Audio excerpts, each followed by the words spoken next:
ఎగిరిందో అదే విధంగా మన గన్పూర్ గడ్డ మీద కూడా ఆనాడు జడ్పీటీసీ ఎంపీపీలను సర్పంచ్ గెలిపించుకున్న ఘన చరిత్ర సిద్దిపేట తర్వాత మళ్ళా ఆనాడు మన గన్పూరే ముందు వరుసలో ఉన్నది. ఆనాడు ఆ విధంగా చేశాం కాబట్టి మన ప్రతి ఏ ఎన్నికైనా కూడా బీఆర్ఎస్ పార్టీ గులాబీ జెండాను ఎగిరేసుకోవడం జరిగింది.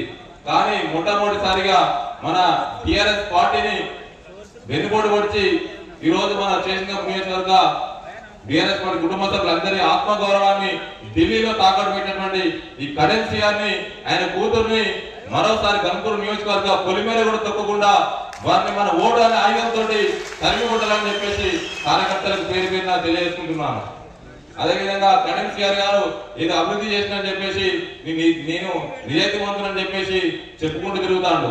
నిజాయితీమంతుని అభివృద్ధి ఎక్కడ చేయాలని చెప్పేసి నీకు నువ్వు చెప్పుకుంటే కాదు, ప్రజలు ఓటైన ఆయుధంతో నిన్ను 3 సార్లు ఓడగొట్టి పంపించిన కూడా నీకు బుద్ధి లేదు. ఎవరు కూడా ప్రజలు తిరస్కరిస్తారనేసి కేసీఆర్ గారు అయితేనే తెలంగాణ గులాబీ జెండా అయితేనే నేను గెలుస్తానని చెప్పేసి తెలంగాణ రాష్ట్రం ఏర్పడుతుందని చేసి పసిగట్టినటువంటి కడెన్సీఆర్ ఆనాడు 2013లో పార్టీలో చేరడం జరిగింది. అయినా కూడా మన అధినాయకుని గారి ఆదేశానుసారం దొంగలి పురుగులు సైతం కౌలించుకోవాలి తెలంగాణ రాష్ట్రం కోసం అని చెప్పేసి ఆనాడు కేసీఆర్ గారు ఏదైతే చెప్పిండో అదే కేసీఆర్ గారి సిద్ధాంతాన్ని మనం ఆచరణ తీసుకొని మనం ఆనాడు 2014లో ఎంపీగా గెలిపించుకోవడం జరిగింది. 10 సంవత్సరాల పార్టీ పదవులను అనుభవించి అన్ని కూడా అనుభవించి ఈ రోజు మన పార్టీని అవమానపరిచి వెళ్ళడమే కాకుండా మన నియోజకవర్గ ప్రజల ఆత్మగౌరవాన్ని తాకట్టు పెట్టిందిగా మనం భావించి మరోసారి వాళ్ళు రాకుండా చేయాలని చెప్పేసి కార్యకర్తలకు తెలియజేస్తున్నాను. ఆనాడు తెలంగాణ ఉద్యమంలో రాజన్న అధికార కాంగ్రెస్ పార్టీకి రాజీనామా చేసేసి మన నియోజకవర్గ ప్రజల ఆత్మగౌరవాన్ని నిలబెట్టిండు. ఈ రోజు కడెన్సీఆర్ గారు మన నియోజకవర్గ ప్రజల ఆత్మగౌరవాన్ని ఢిల్లీ దగ్గర తాకట్టు పెట్టిండు.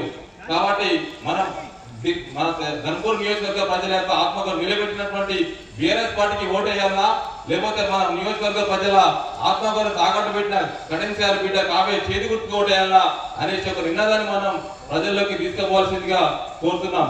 ఈ రోజు మనం ఏదో నాకెవరు చెప్పలేదు చేయలేదని కాకుండా ప్రతి ఒక్క కార్యకర్త నేనే ఈ రోజు గులాబీ అభ్యర్థిని అని చెప్పేసి గల్ల ఎగరేసుకొని పోయి మన గులాబీ జెండాకి కారు గుర్తుకి ఓటు వేయాలని చెప్పేసి ప్రతి గడప గడప తిరిగి చెప్పాల్సినటువంటి బాధ్యత అది మన మీద ఉన్నది.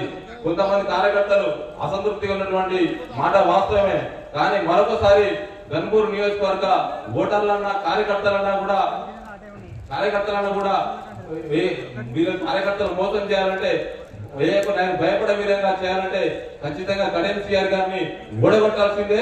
అట్లా ఓడగొట్టే తప్పితే ఇంకో తప్ప మన గన్పూర్ నియోజకవర్గ కార్యకర్తలను మోసం చేస్తే మళ్ళా వాళ్ళు మనల్ని పొలిమేర దాకా తరిమేటువంటి పరిస్థితులు ఏర్పడతాయని చెప్పేసి ఏ నాయకులు తెలియజేయాలంటే ఖచ్చితంగా మన రాబోయే ఎన్నికలలో కడెన్సీఆర్ ఓడగొట్టి గన్పూర్ నియోజకవర్గంలో అత్యధికంగా 50 నుంచి 70-75 వేల ఓట్ల మెజార్టీని మన బీఆర్ఎస్ పార్టీలో చూపించుకోవాలని చెప్పేసి కోరుకుంటూ ఈ అవకాశం ఇచ్చినటువంటి పెద్దలకు ధన్యవాదాలు.